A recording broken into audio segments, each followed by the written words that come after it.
I pulled the trigger. Okay, bang, bang. It's loading.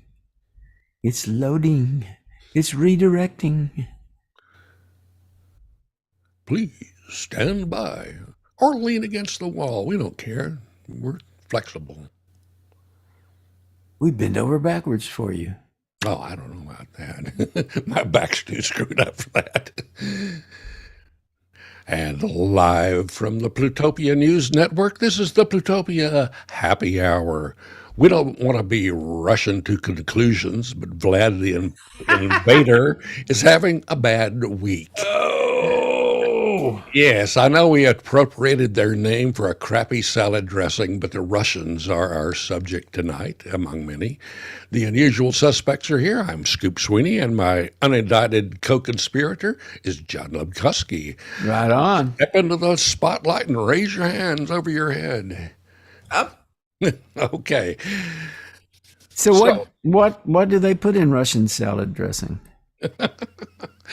well, probably this week, ground up Russian generals. Oh It's a no. meaty No, I'm sorry. Well, now I don't really understand why they call this I guess this little mercenary army they have over there the Wagner group. They're a Who was for-profit. it? Was it named for Robert Wagner?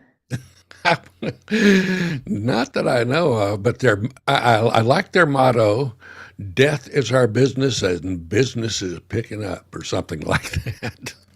It's like they're not shy about what they do.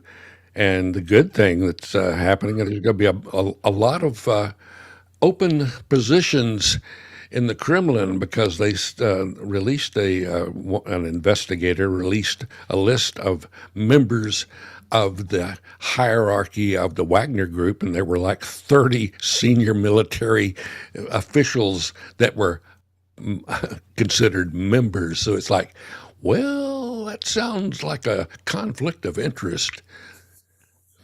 You know, this thing was founded by Dmitry Valerievich Utkin, and he had been in the Chechen Wars, right? And his call sign was Wagner, so that's why Okay. they call it the Wagner Group. Yep, yep. And that's my contribution. I'm done. You do the rest of the talking. No, no, no, no, no. You're not getting off that easy there. But it's just interesting the way this all played out. The official line now is the reason they marched on Moscow was the uh, okay, I've got his name here, Surovikin. General Surovikin was telling all of the Wagner people that they had to sign a contract and be an officially contracted member of the Russian military. And that's when they got pissed off. Like, we don't work for a crappy outfit like the Russian military. Ha ha ha. And it went downhill from there. I thought that it might have been a dispute over a hot dog. You may be aware that Prigozhin, the leader of the Wagner group, was originally a hot dog vendor. Who's Putin's caterer is Yeah. what he was tagged with. I don't think he cared for that much, but that's what he did. Keep the boss well fed. That usually works for a while. So he was in prison for like a decade. What was he in prison for? Good question there. I didn't see that one, so that's a to be determined fact there. Okay, hold on. Can check.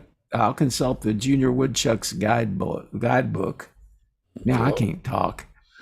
Junior woodchucks. That's the source of sources that makes Google look like nothing. I mean, come Oh on. well, no, Wikipedia actually, is nothing. The Junior Woodchucks guidebook is where it's all written down. let's see. I'm really trying to get this straight about why was he in prison. He was in prison for actually 12 years, 1981 to 1990. Okay, so that's the Soviet Union years. Ah, he was caught stealing. Surprise, surprise, surprise. He actually originally aspired to be a cross-country skier.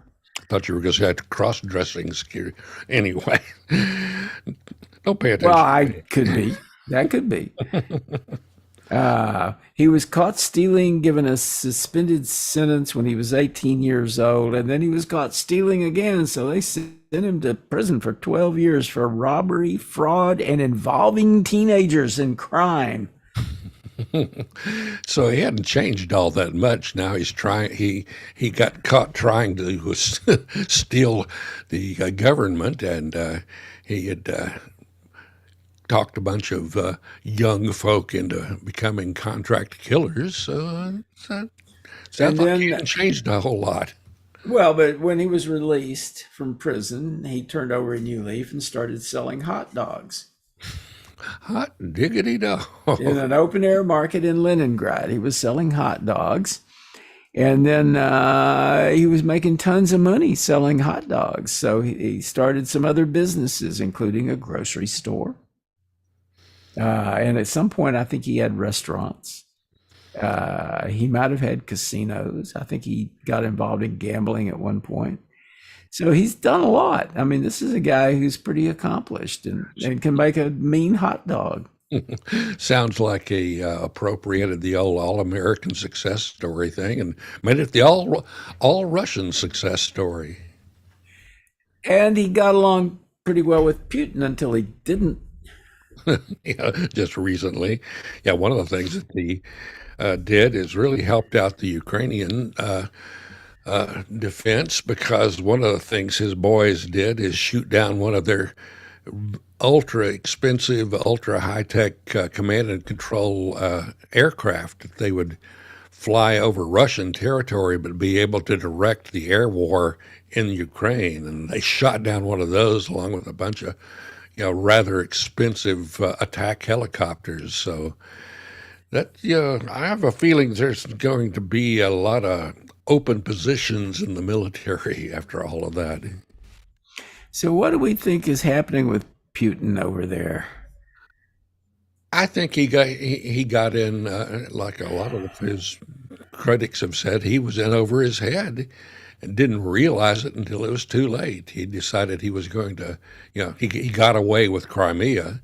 So let's say, well, I stole their part of their country, so let's just go get the whole thing. And it was going to be a little weekend excursion with his military, and didn't count on those pesky patriots in Ukraine to stand up and fight back. Yeah. That's Well, I'm always sure been that the was part of downfall. it. That's the downfall of the Russian military. Is they didn't have a real good time in Afghanistan either. They ended up being escorted out, and of course, then we stumbled in, and so it's just like you have to be careful when you try to take someone else's country. I mean, they have a dog in the fight, and you're just a interloper trying to come in and steal their country. Well, it feels to me like it's pretty chaotic over there, just kind of in general. And I kind of don't understand. I don't understand how that country runs, really. I don't understand how they get anything done. From what I can tell, it's mostly through oligarchs buying somebody off, and I mean, is it really just it's sort of like uh, Gangsterville, right? yeah, it's legal gangsters. They've been blessed by the King Putin, and he got a lot of very rich, very influential people who are running the country on his behalf. He hopes, but I'm guessing a lot of those folks are starting to look at their investment and thinking it may be time to buy a different stock. Yeah, it doesn't. On the other hand, Putin has apparently had a hand in creating a lot of disruption in a lot of other countries, Oh, absolutely. including our own. Oh, no kidding. I remember something about him playing his trump card here during the election. Well, I mean, he's like reaching for power beyond Russia. Certainly, he appears to be trying to rebuild the empire that, the former Soviet Union, though I don't think that it would be a socialist republic, as they used to call that, Union of Yeah. Soviet Socialist Republics.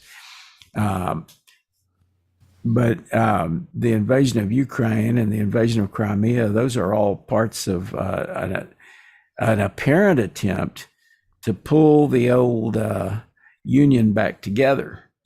Well, the Wagner group Wagner. has been very active in Africa.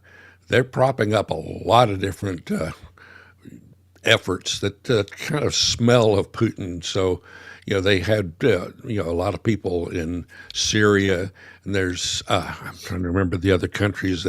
They had quite a few of their people in involved in various mercenary operations in Africa. So I would Yeah. see that as being a target because Africa's beginning to develop to where it might be worth taking over. If you're like Putin, he wants to you know go and rob them of their resources, and you Yeah, I've always had trouble kind of understanding why people want to take over other countries or why they want, I mean, this whole imperial mentality just seems a little weird to me. yeah, But obviously, obviously, it's a way some people think. yeah. And the grand old party here in the USA, they seem to be missing the fact that all of this like weird disruptive stuff that's been going on, like getting Trump elected, Mhm. that is a way to sow chaos in the US and division and weaken us as an opponent to Russia and what Russia may choose to attempt to do, like invading Ukraine. Yeah. Well, there's the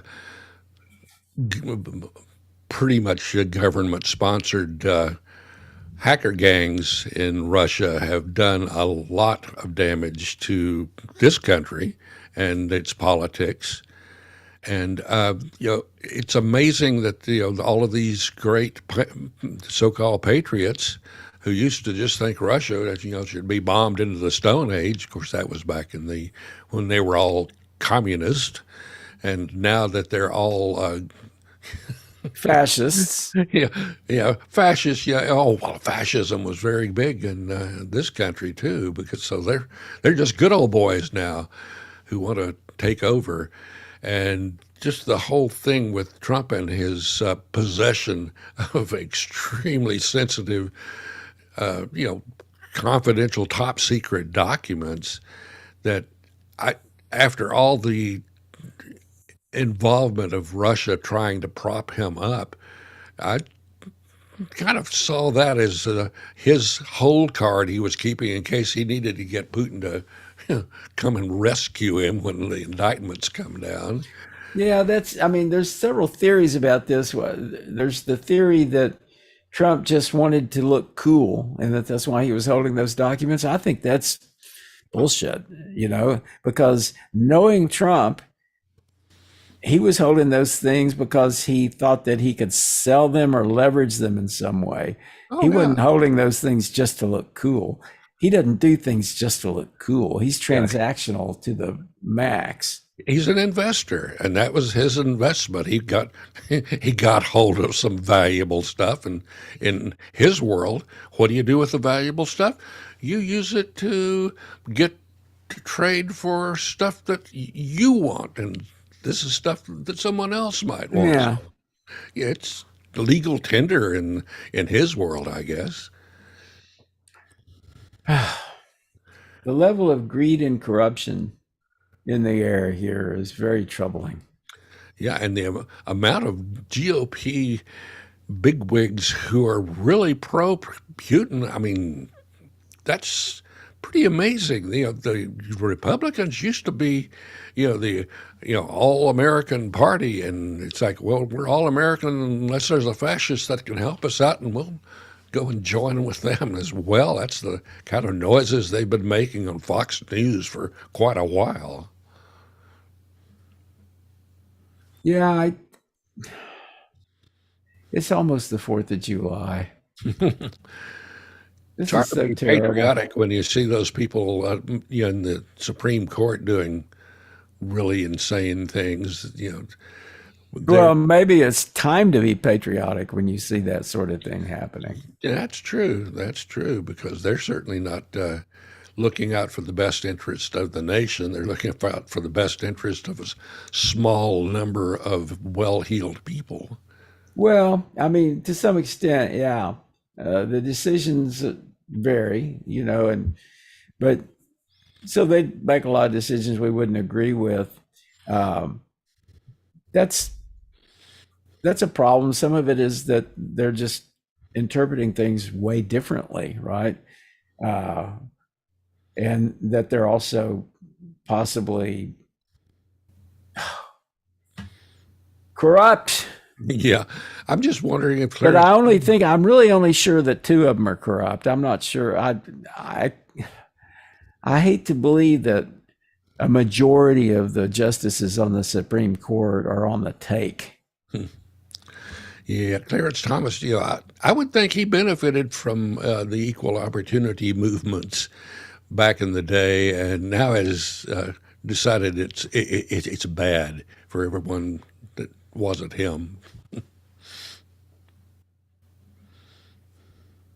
I don't know very much about Clarence Thomas. I've never understood him. I really don't understand how um, a black man in America becomes a fascist.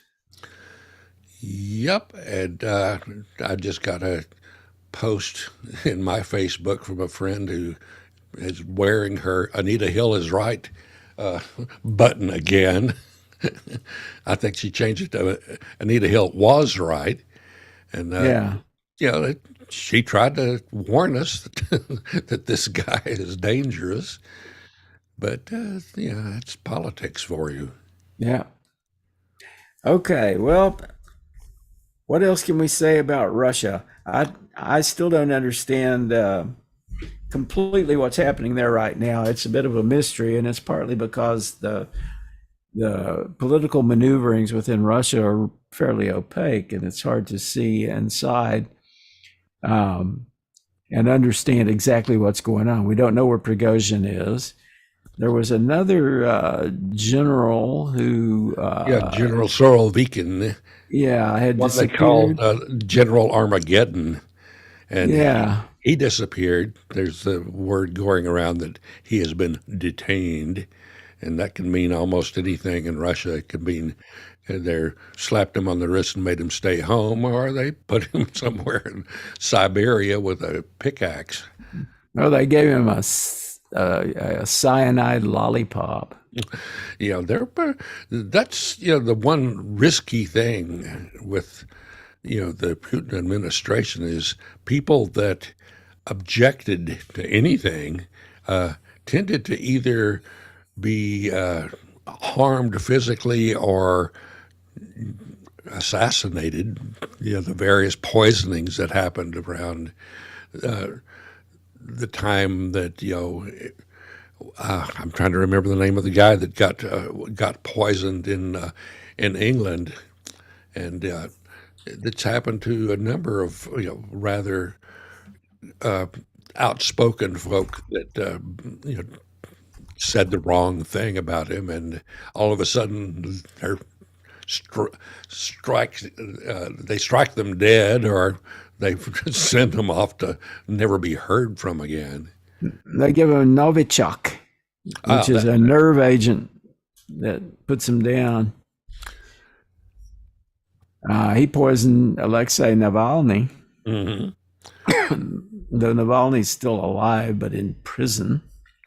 And there's still a lot of people who believe that the Russians were behind the so-called Havana syndrome, which was something they were working on back in the Soviet Union days of using various sound generating devices to disabled people. That's where all these people that were diplomats at various embassies were suddenly having these, horrifying, physical problems that would crop up, and then it was supposedly based on some sort of a low frequency sound, and that's been a weapon that's been discussed by a lot of conspiracy theorists. There's people who talked about the brown noise, which is the sound generator that would make you take a big poop whether you wanted to or not. And that sounds right up the Russians' alley there. They did a lot of, well, what am I saying? We did a lot of those kind of things too, feeding people LSD for a dozen years just to see what it does. And it sold a lot of tie-dyed shirts. There was the idea that it was some kind of mass psychogenic illness, and I think that was ruled out. In other words, what, mass hysteria? I'm actually looking right now at the reports.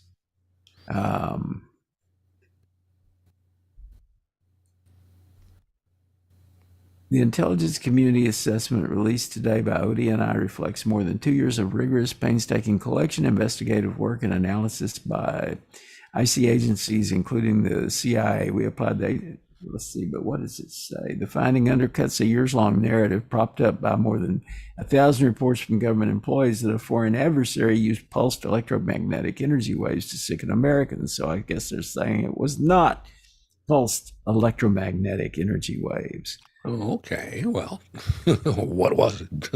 They certainly had a lot of people being disabled by the similar symptoms. So I don't know. I don't think they've solved this problem. I don't think that they've figured it out yet. And what was interesting is the Russians. They've been pretty good with their spying, and we sometimes, actually not sometimes, quite often, have been caught off guard by some of their things. They helped, build the American embassy in Moscow, and of course planted all sorts of listening devices throughout the place. That took us a while to figure that out. So they're people that you have to really be careful in your dealings with the Russian. Especially, like Putin was KGB. Now he wants, I think, to bring back the good old days of the KGB's power. It's still a mystery, as near as I can tell. And the whole GOP is a mystery too. And all the operations of government, everything that's happening throughout the world. Oh, so many mysteries. Yeah, well, it's the fascists were supposedly beaten in World War II, and we know that really didn't happen because there were a lot of them that got away, and there was an interesting series that was on Discovery, Hunting for Hitler. And Bob Baer, the ex-CIA operative, helped put that together. They found some interesting stuff throughout South America of all the people that didn't go to Nuremberg and get convicted of war crimes. They all escaped and took a lot of money and a lot of technology with them. And they were trying to, bring the Fourth Reich, forward, and made some in South America. Yeah, in South America and in this country, because there were a lot of people that loved fascism. I mean, the German American Bund in the late 30s was very big, and they were very pro-Hitler, very pro-fascism, and the kind of people that Mr. Trump, I'm sure, was quite fond of. That's what we were led to believe, anyway, from his associations. That's Daddy Trump. Yeah. So, what are we to make of this affirmative action decision today? Um, I, It's I confusing. I read a bit of it. It sounds like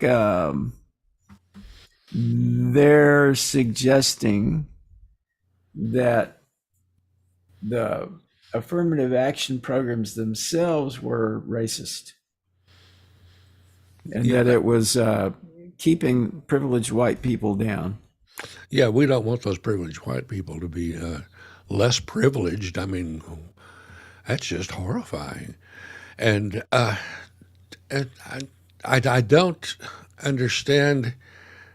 It was filed. The suit, I believe, was filed by an Asian group. That and that's where it got sticky because instead of it being filed by some irate, entitled white guy, the guy that was on the news a little while ago was a young Asian man who was saying it was a great idea to, get rid of all that. And of course, that just makes it really confusing because you can't, you, are you going to call the Asian kid, racist? Or are you going to call the white? I mean, who are we going to call? Not Well, Ghostbusters. Ketanji Jackson wrote a dissent, and I'm going to quote from that. No one benefits from ignorance. Although formal race linked legal barriers are gone, race still matters to the lived experiences of all Americans in innumerable ways, and today's ruling makes things worse, not better. The best that can be said of the majority's perspective is that it proceeds ostrich like from the hope that preventing consideration of race will end racism.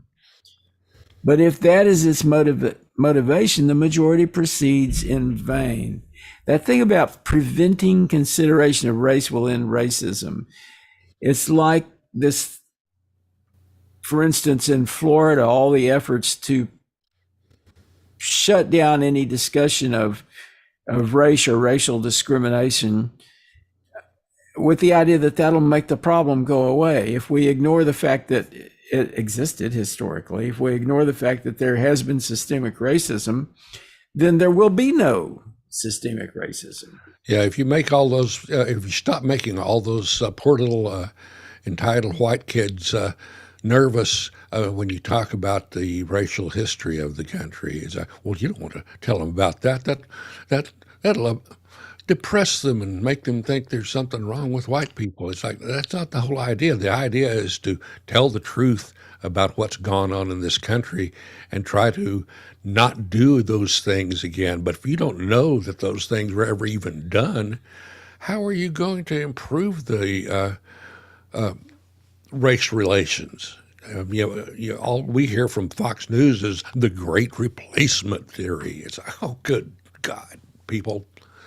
Yeah, they're going to replace all them entitled white boys. Yeah, I used to think it was really a cool thing that the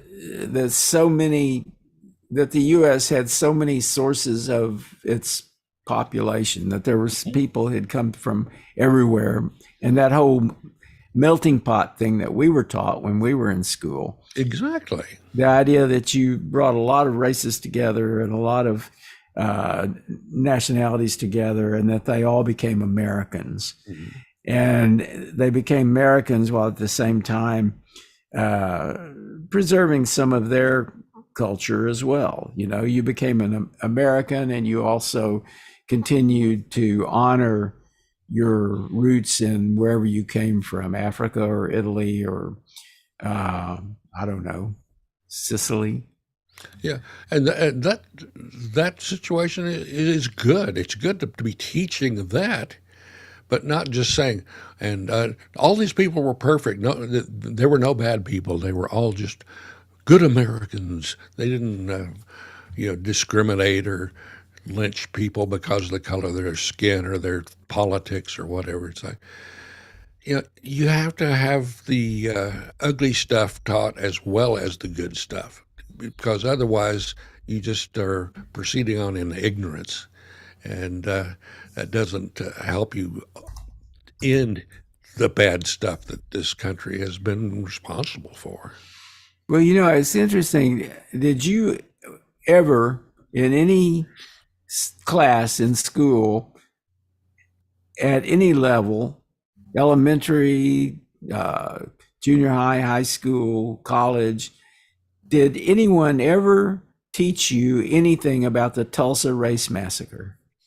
No, and that's a good point, because that was seriously shut down and swept under the carpet. A lot of Completely. dead people, and there was a lot of that stuff. I did. My buddy Tom Miller had me write a chapter for his book on assassinations, and I researched 200 years of political and cultural assassinations, and I thought that was going to be hard to come up with. I had trouble just selecting one per year for the 200 years until 1976, when that book came out, and reading all that stuff. It wasn't taught in any of my history classes, but it was there, and there were a lot of great books that documented this, a lot of newspaper articles that I found. And so it was not just African Americans, it was Native Americans, it was the Polish, it was the Irish, it was, you name it. If it was somebody that was different, there was another group that was going to string them up with a rope. And it was done quite often. And you know how I learned about it? The Watchmen Ah, on okay. HBO, the series based on the graphic novel The Watchmen. Hmm. I had I had no knowledge of the Tulsa Race Massacre before I watched that series. Yeah. I'm I, ashamed to say. yeah, I had family from Tulsa, and I never heard of it. And I doubt that they did. The way that kind of thing was suppressed, I mean, talk about just wiping it clean. It's like people were going out and just eliminating a part of a city and the people that lived there. It's pretty bad. And in fact, the Tulsa Race Massacre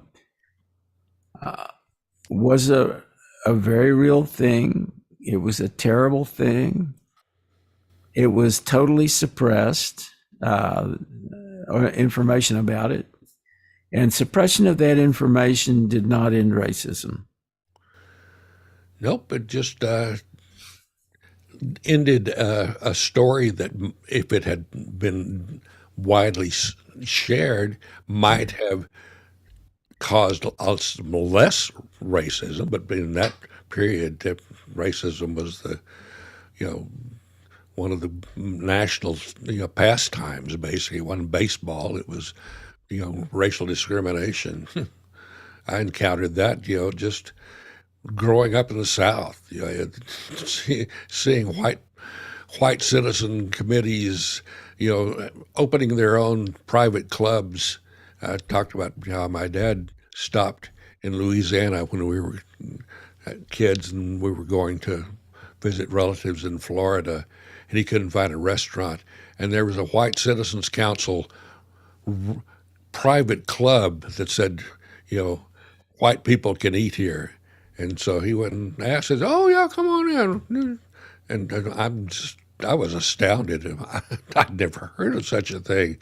And later on in life, I realized how prevalent that sort of thing was. These white citizens councils were very, very evil bunch of people who did some really nasty things. They were supposedly saving the white race from all the folks that weren't white, and just scary stuff that was done in the name of American exceptionalism, I guess. Well, I mean, and the question is, how is it that humans can do that to other humans? Yep, that's been kind of the problem for centuries, I think.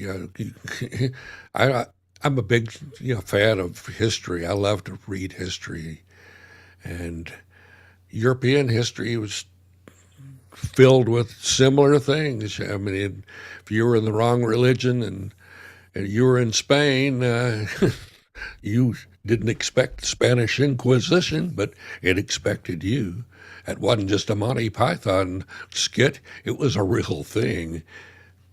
You know, it may involve Mount Rushmore because Mount Rushmore is a source of demonic spiritual power that's being funneled as communism into Washington, D.C. What have you been reading? Tucker Carlson again? No, no, no. This is from Joe Donnell, who is a Republican member in the South Dakota House of Representatives. And this Lord. is like on May 31st, he said this. He said, "What the Lord has revealed to me is that Mount Rushmore has a direct line to Washington, D.C. In order to understand the spiritual realm of what we're facing, we have to realize that in order for the enemy to do anything, it needs the agreement of human beings. In order to be empowered to do more damage, he needs the agreement of human beings, and oftentimes that comes in the form of an altar that acts as a portal for other demonic things. What we're really dealing with in that portal is communism. That witchcraft, altar, those things that are happening in the Black Hills, what we're dealing with is communism. It's the ideology that all the demonic entities and spirits behind that." Hallelujah. Praise the Lord. Good God. That guy has watched Dr. Strangelove too many times and thought it was a documentary. It's that fluoride that's taken our precious juices. So, come on, people. I Oh, probably watched North by Northwest too. yeah, that too. Yeah, arm wrestling on top of the Mount Rushmore. Yeah. I mean, Mount Rushmore as an altar for channeling demonic forces? I don't know. That, I mean, yeah, I've trafficked in conspiracy theories on occasion, but I tried to keep them low key and not dangerous. But there's some conspiracy folks out there that obviously, you know, something happened to them at some point in their life to where they just took a left turn at Albuquerque and went all strange. So what happened to QAnon? That's what I want to know. Yeah, where is Q? That whole thing is it the more it went on, the more it smelled of a bunch of stoners saying, "Let's make up this stupid conspiracy and see if it sticks." And of course, if you say the batshit crazy stuff, you'll get Marjorie Taylor Greene to jump on, and that bunch. They love that sort of stuff. I'm just not hearing very much about QAnon though. Well, I mean, I'm kind of worried about them. Do you think something happened to all those people? do you think we should call the FBI and see if there's a all points bulletin out for them? I mean, they may have been kidnapped by Antifa. Those Antifa people may have poor old Q tied up in Portland somewhere at a hippie commune. You know, I've been trying to contact Antifa and I can't seem to track them down. They're out of. I think they went on spring break and just didn't come back. I just love when the usual suspects in the GOP try to bring in Antifa. Yeah, it's like it doesn't exist. It's a concept. It's not. There's not an Antifa building in Seattle where you can go in and pay your dues to be a card-carrying Antifan. Well, I understand that there was a huge Antifa military force from within the U.S. that they sent to Europe back in the 30s, 40s, whatever. And they were attacking fascists in Europe. Yeah, well, that was the anti-fascist group. It was called the Allied Forces, and Yeah, yeah, and Antifa. yeah, but I don't, these people don't understand obviously what fascism is all about, or maybe they do, and they think it's a cool thing. It's Well, I'd say they probably do think it's a cool yeah, thing. yeah, we can be in charge and really just do what we want, and nobody's gonna come and get us. You know, it's an interesting thing. I would not ever call people fascist for years. I mean, it just seemed too crazy. You know, it's like it seems such an extreme term to use for anybody. And I always, sort of had issues with people who went around saying that these guys or those guys are fascists. But Yeah, what can we say now? I mean, we really have fascists and they're really in government and they're really starting to take power. And it's looking a little scary. yeah. Back in the day, that it was kind of a knee-jerk reaction to anybody that your politics didn't agree with, or you didn't agree with their politics, and they're a fascist. And so I had friends who did that. I probably did that back in my less educated days. But fascism is real and has been real for quite a long time, and it's the flavor of the month for people generally who are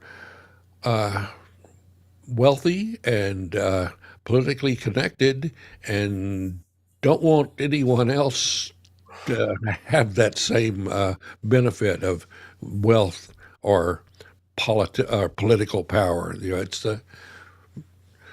just a way of certain people, and we have a lot of those folks living in Washington D.C. Well, we got them in Austin. You can swing a cat in state capitol and hit a fascist or two. You know, there was a good story about Greg Abbott recently. Did you hear this thing about the thing that he was tweeting about Garth Brooks Oh, that was amazing. He uh, he obviously, from the Dunning-Kruger Times? yeah,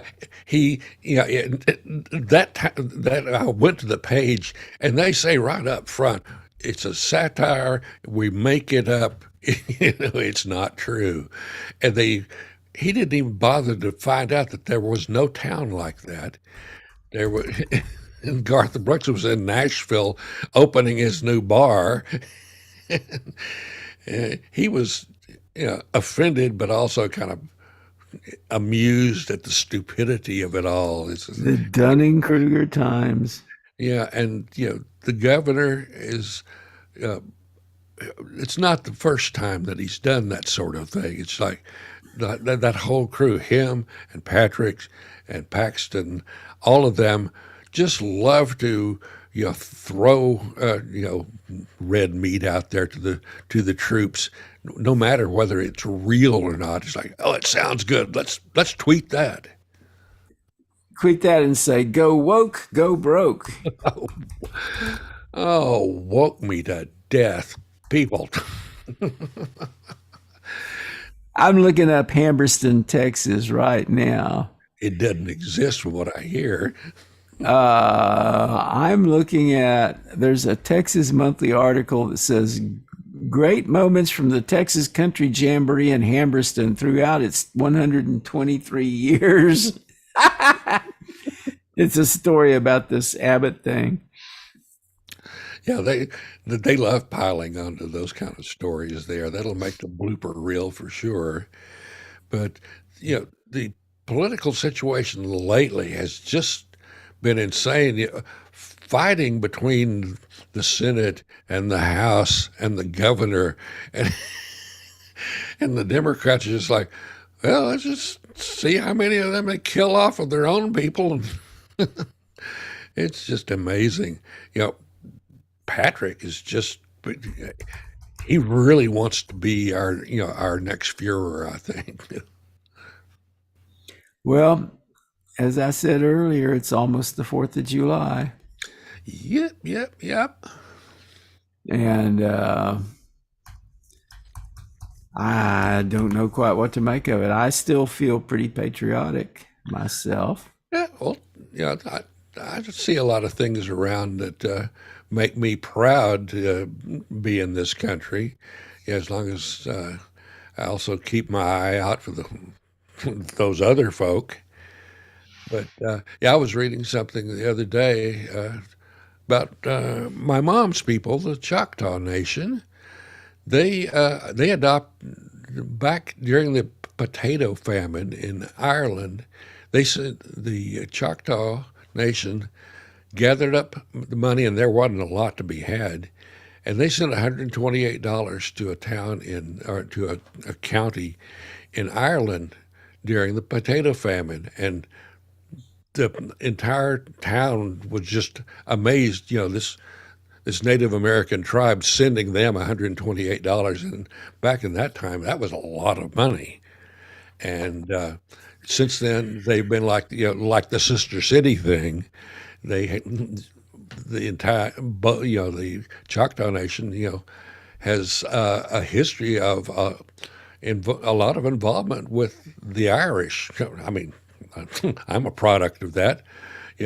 My grandma was Choctaw, and my dad was Irish and Cherokee. So the, it's those kind of things that make you proud to be an American, and in spite of all this other stuff, Yeah.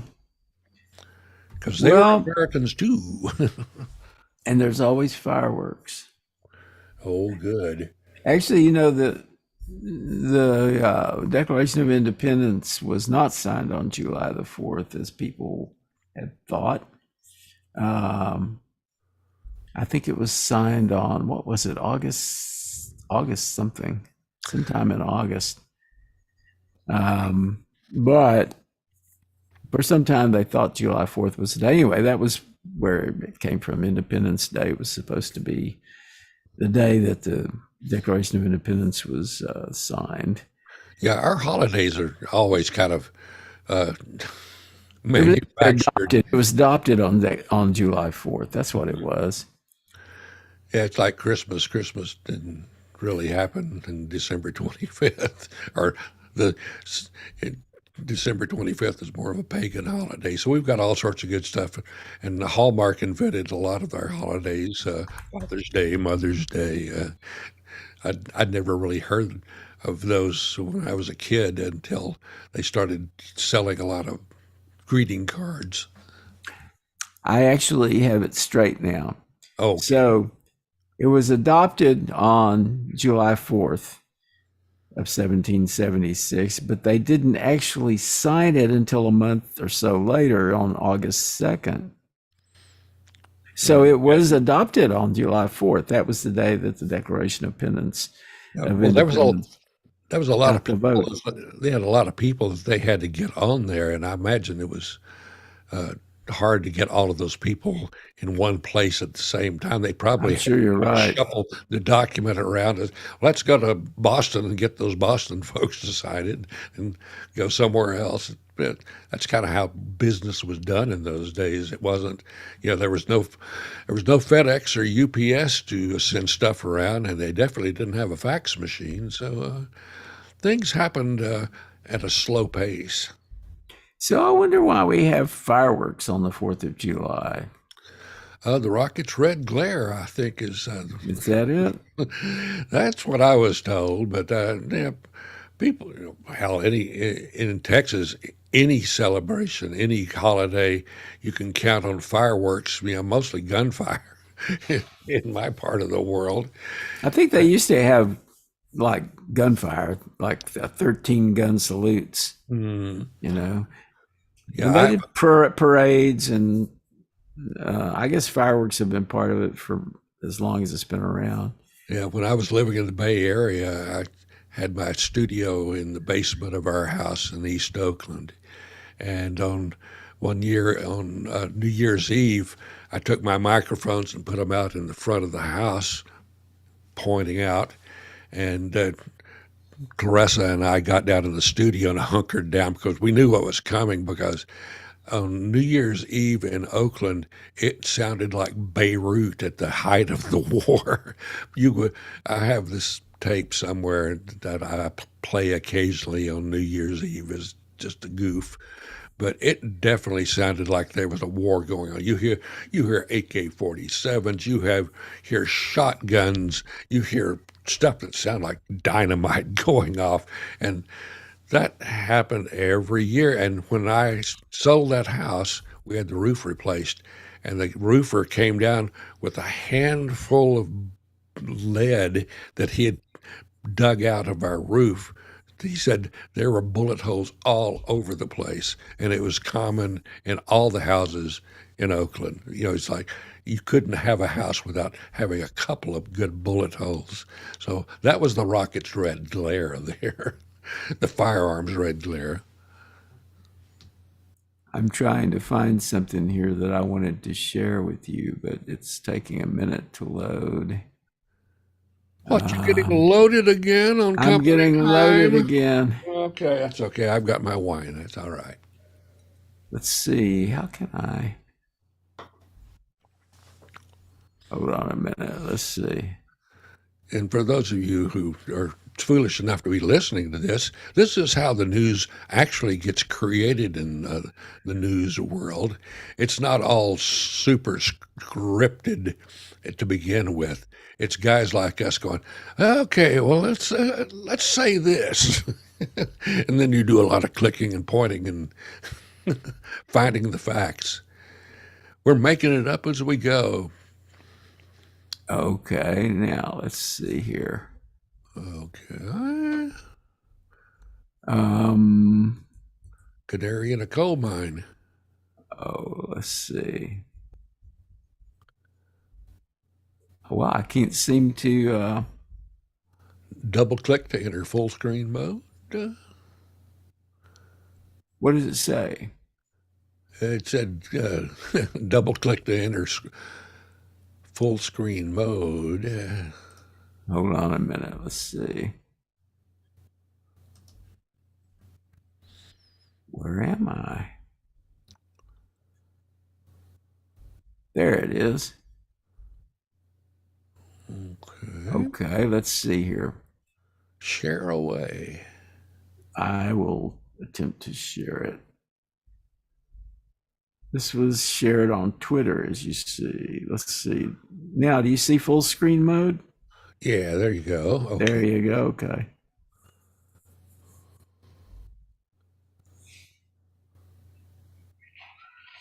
Yeah.